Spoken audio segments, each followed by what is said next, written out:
Good morning. I hope all of you are going really, really well today and that Father God is blessing you in your walk with Him. Today I'm going to read from the book of Jasher, chapter 19, beginning at chapter 19 and through to and including chapter 20. Chapter 19. The cities of Sodom had 4 judges to 4 cities, and these were their names: Serach in the city of Sodom, Sharkad in Gomorrah, Zabnak in Admah, and Menon in Zeboim. Eliezer, Abraham's servant, applied to them different names, and he converted Serach to Shakra, Sharkad to Shakrura, Zebnak to Kezobim, and Menon to Madzlodin. By desire of their 4 judges, the people of Sodom and Gomorrah had beds erected in the streets of the cities, and if a man came to these places, they laid hold of him and brought him to one of their beds, and by force made him to lie in them. As he lay down, 3 men would stand at his head and 3 at his feet, and measure him by the length of the bed. If the man was less than the bed, these 6 men would stretch him at each end, and when he cried out to them, they would not answer him. If he was longer than the bed, they would draw together the 2 sides of the bed at each end until the man had reached the gates of death. And if he continued to cry out to them, they would answer him, saying, "Thus it shall be done to a man that comes into our land."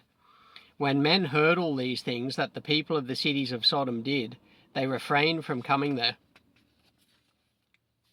And when a poor man came to their land, they would give him silver and gold, and cause a proclamation in the whole city not to give him a morsel of bread to eat.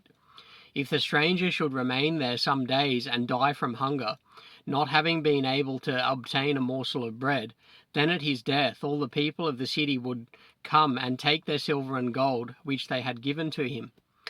Those that could recognize the silver or gold which they had given him took it back, and at his death they also stripped him of his garments, and they would fight about them. He that prevailed over his neighbour took them. After that they would carry him and bury him under some of the shrubs in the desert. So they did all the days to any one that came to them and died in their land. And in the course of time Sarah sent Eliezer to Sodom to see Lot and inquire after his welfare. Eliezer went to Sodom, and he met a man of Sodom fighting with a stranger, and the man of Sodom stripped the poor man of all his clothes and went away. And this poor man cried to Eliezer and begged his favour on account of what the man of Sodom had done to him. He said to him, "Why do you act thus to the poor man who came to your land?" The man of Sodom answered Eliezer, saying, "Is this man your brother, or have the people of Sodom made you a judge this day, that you speak about this man?" Eliezer strove with the man of Sodom on account of the poor man, and when Eliezer approached to recover the poor man's clothes from the man of Sodom, he hurried and with a stone struck Eliezer in the forehead. The blood flowed copiously from Eliezer's forehead, and when the man saw the blood, he caught hold of Eliezer, saying, "Give me my wage of having rid you of this bad blood that was in your forehead. For such is the custom and the law in our land." And Eliezer said to him, "You have wounded me and require me to pay you your wage." Eliezer would not listen to the words of the man of Sodom. And the man laid hold of Eliezer and brought him to Shakra, the judge of Sodom, for judgment. The man spoke to the judge, saying, "I beseech you, my lord, thus has this man done, for I struck him with a stone, that the blood flowed from his forehead, and he is unwilling to give me my wage." And the judge said to Eliezer, "The man speaks truth to you. Give him his wage, for this is the custom in our land." Eliezer heard the words of the judge, and he lifted up a stone and struck the judge. The stone struck on his forehead, and the blood flowed copiously from the forehead of the judge. And Eliezer said, "If this then is the custom in your land, give to this man what I should have given him, for this has been your decision, you did decree it." And Eliezer left the man of Sodom with the judge, and he went away.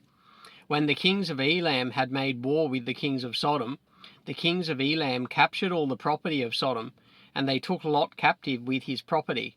And when it was told to Abraham, he went and made war with the kings of Elam. He recovered from their hands all the property of Lot, as well as the property of Sodom.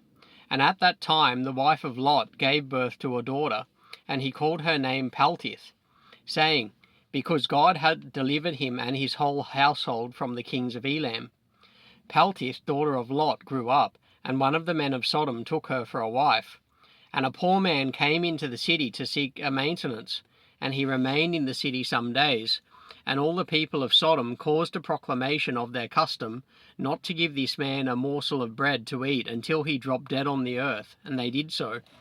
And Peltith, the daughter of Lot, saw this man lying in the streets, starved with hunger, and no one would give him anything to keep him alive. He was just on the point of death. And her soul was filled with pity on account of the man, and she fed him secretly with bread for many days, and the soul of this man was revived. For when she went forth to fetch water, she would put the bread in the water pitcher, and when she came to the place where the poor man was, she took the bread from the pitcher, and gave it to him to eat. So she did many days. And all the people of Sodom and Gomorrah wondered how this man could bear starvation for so many days. And they said to each other, "This can only be because he eats and drinks, for no man can bear starvation for so many days, or live as this man has, without even his countenance changing." 3 men concealed themselves in a place where the poor man was stationed, to know who it was that brought him bread to eat. Peltith, daughter of Lot, went forth that day to fetch water, and she put bread into her pitcher of water. She went to draw water by the poor man's place, and took out the bread from the pitcher, and gave it to the poor man, and he ate it. And the 3 men saw that what Peltith did to the poor man, and they said to her, "It is you then who have supported him, and therefore he has not starved, nor changed in appearance, nor died like the rest." The 3 men went out of the place in which they were concealed, and they seized Peltith and the bread which was in the poor man's hand. They took Peltith and brought her before their judges, and they said to them, "Thus did she do, and it is she who supplied the poor man with bread. Therefore he did not die all this time. Now therefore declare to us the punishment due to this woman for having gone contrary to our law." And the people of Sodom and Gomorrah assembled and set ablaze a fire in the street of the city. And they took the woman and cast her into the fire, and she was burned to ashes. In the city of Admah there was a woman to whom they did the same. For a traveller came into the city of Admah to stay there all night, with the intention of going home in the morning. He sat opposite the door of the house of the young woman's father, to remain there, as the sun had set when he had reached that place. The young woman saw him sitting by the door of the house. He asked her for a drink of water, and she said to him, "Who art thou?" And he said to her, "I was this day going on the road, and reached here when the sun set. So I will stay here all night, and in the morning I will arise early, and continue my journey." And the young woman went into the house, and fetched the man bread and water to eat and drink. This affair became known as to the people of Admah, and they assembled and brought the young woman before the judges, that they should judge her for this act.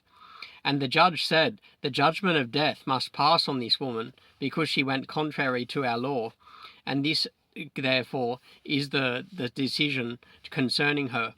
The people of these cities assembled and brought out the young woman, and anointed her with honey from head to foot, as the judge had decreed.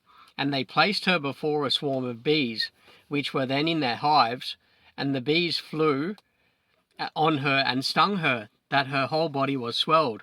The young woman cried out on account of the bees, but no one took notice of her or pitied her, and her cries ascended to heaven. And the Lord was provoked at this, and at all the works of the cities of Sodom, for they had abundance of food, and had tranquillity among them, and still would not sustain the poor and the needy. In those days their evil doings and sins became great before the Lord. The Lord sent for two of the angels that had come to Abraham's house to destroy Sodom and its cities. And the angels rose up from the door of Abraham's tent, after they had eaten and drunk, and they reached Sodom in the evening, and Lot was then sitting in the gate of Sodom. When he saw them, he rose to meet them, and he bowed down to the ground. He welcomed them greatly and brought them into his house, and he gave them food which they ate, and they stayed all night in his house. And the angel said to Lot, "Arise, go forth from this place, you and all belonging to you, that you not be consumed in the iniquity of this city. for the Lord will destroy this place. The angels laid hold on the hand of Lot, and on the hand of his wife, and on the hands of his children, and all belonging to him, and they brought him forth, and set him outside of the cities. And they said to Lot, Escape for your life. He fled, and all belonging to him. Then the Lord rained on Sodom and on Gomorrah, and on all these cities brimstone and fire from the Lord out of heaven. And he overthrew these cities, all the plain and all the inhabitants of the cities, and that which grew on the ground. Ado, the wife of Lot, looked back to see the destruction of the cities, for her compassion was moved on account of her daughters who remained in Sodom, for they did not go with her. And when she looked back, she became a pillar of salt, and it is yet in that place to this day. The oxen which stood in that place daily licked up the salt to the extremities of their feet, and in the morning it would spring forth afresh, and they again licked it up to this day. Lot and 2 of his daughters that remained with him fled and escaped to the cave of Adullam, and they remained there for some time. And Abraham rose up early in the morning to see what had been done to the cities of Sodom. And he looked and beheld the smoke of the cities going up like the smoke of a furnace. Lot and his 2 daughters remained in the cave, and they made their father drink wine, and they lay with him, for they said there was no man on earth that could produce descendants from them, for they thought that the whole earth was destroyed. They both lay with their father, and conceived, and gave birth to sons. The firstborn called the name of her son Moab, saying, From my father did I conceive him. He is the father of the Moabites to this day. And the younger also called her name Ben-Ammi. He is the father of the children of Ammon to this day. After this, Lot and his 2 daughters went away from there, and he lived on the other side of the Jordan with his 2 daughters and their sons. And the sons of Lot grew up, and they went and took themselves wives from the land of Canaan, and they had children, and they were prolific and multiplied. Chapter 20. At that time Abraham journeyed from the plain of Mamre, and he went to the land of the Philistines, and he lived in Gerar. It was in the 25th year of Abraham's being in the land of Canaan, and the 100th year of the life of Abraham, that he came to Gerar in the land of the Philistines. And when they entered the land, he said to Sarah his wife, Say you are my sister, to anyone that shall ask you, in order that we may escape the evil of the inhabitants of the land. As Abraham was dwelling in the land of the Philistines, the servants of Abimelech, king of the Philistines, saw that Sarah was greatly beautiful, and they asked Abraham concerning her, and he said, She is my sister. And the servants of Abimelech went to Abimelech, saying, A man from the land of Canaan is come to dwell in the land, and he has a sister that is exceeding fair. Abimelech heard the words of his servants, who praised Sarah to him, and Abimelech sent his officers, and they brought Sarah to the king. And Sarah came to the house of Abimelech. The king saw that Sarah was beautiful, and she pleased him greatly. And he approached her and said to her, What is that man to you, with whom you did come to our land? And Sarah answered and said, He is my brother, and we came from the land of Canaan to dwell wherever we could find a place. Abimelech said to Sarah, Behold, my land is before you. Place your brother in any part of this land that pleases you, and it will be our duty to exalt and elevate him above all the people of the land, since he is your brother. And Abimelech sent for Abraham, and Abraham came to Abimelech. Abimelech said to Abraham, Behold, I have given orders that you shall be honored as you desire on account of your sister Sarah. And Abraham went forth from the king, and the king's present followed him. And that evening time, before men laid down to rest, the king was sitting on his throne, and a deep sleep fell on him, and he lay on the throne and slept till morning. He dreamed that an angel of the Lord came to him with a drawn sword in his hand. And the angel stood over Abimelech, and wished to kill him with the sword.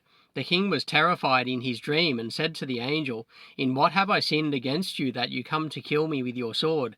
And the angel answered and said to Abimelech, Behold, you die on account of the woman which last night you brought to your house, for she is a married woman, the wife of Abraham, who came to your house. Now therefore return that man his wife, for she is his wife. Should you not return her, know that you will certainly die, you and all belonging to you. On that night there was a great outcry in the land of the Philistines, And the inhabitants of the land saw the figure of a man standing with a drawn sword in his hand, and he struck the inhabitants of the land with the sword. Yes, he continued to strike them. And the angel of the Lord struck the whole land of the Philistines on that night. And there was a great confusion on that night and on the following morning. Every womb was closed, and all their issues, and the hand of the Lord was on them on account of Sarah, wife of Abraham, whom Abimelech had taken. And in the morning, Abimelech rose with terror and confusion and with a great dread. He sent and had his servants called in. He related his dream to them, and the people were greatly afraid. One man standing among the servants of the king answered the king, saying, O sovereign king, restore this woman to her husband, for he is her husband. For the same happened to the king of Egypt, when this man came to Egypt. He said concerning his wife, She is my sister, for such is his manner of doing when he comes to dwell in the land in which he is a stranger. Pharaoh sent and took this woman for a wife, and the Lord brought on him grievous plagues, until he returned the woman to her husband. Now therefore, O sovereign king, know what happened last night to the whole land, for there was a very great consternation, and great pain and lamentation, and we know that it was on account of the woman which you did take.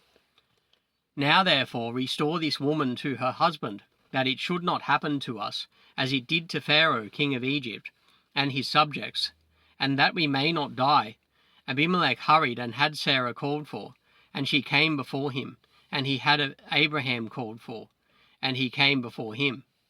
Abimelech said to them, What is this work you have been doing in saying you are brother and sister, and I took this woman for a wife? And Abraham said, Because I thought I would suffer death on account of my wife. And Abimelech took flocks and herds, and men servants, and maidservants, and 1,000 pieces of silver, and he gave them to Abraham, and he returned Sarah to him. Abimelech said to Abraham, Behold, the whole land is before you, dwell in it wherever you shall choose. And Abraham and Sarah his wife went forth from the king's presence with honor and respect, and they lived in the land, even in Gerar. All the inhabitants of the land of the Philistines and the king's servants were still in pain through the plague which the angel had inflicted on them the whole night on account of Sarah. Abimelech sent for Abraham, saying, Pray now for your servants to the Lord your God, that he may put away this mortality from among us. And Abraham prayed on account of Abimelech and his subjects, and the Lord heard the prayer of Abraham, and he healed Abimelech and his subjects. So that concludes my reading of the book of Jasher today. I've read chapter 19 and chapter 20.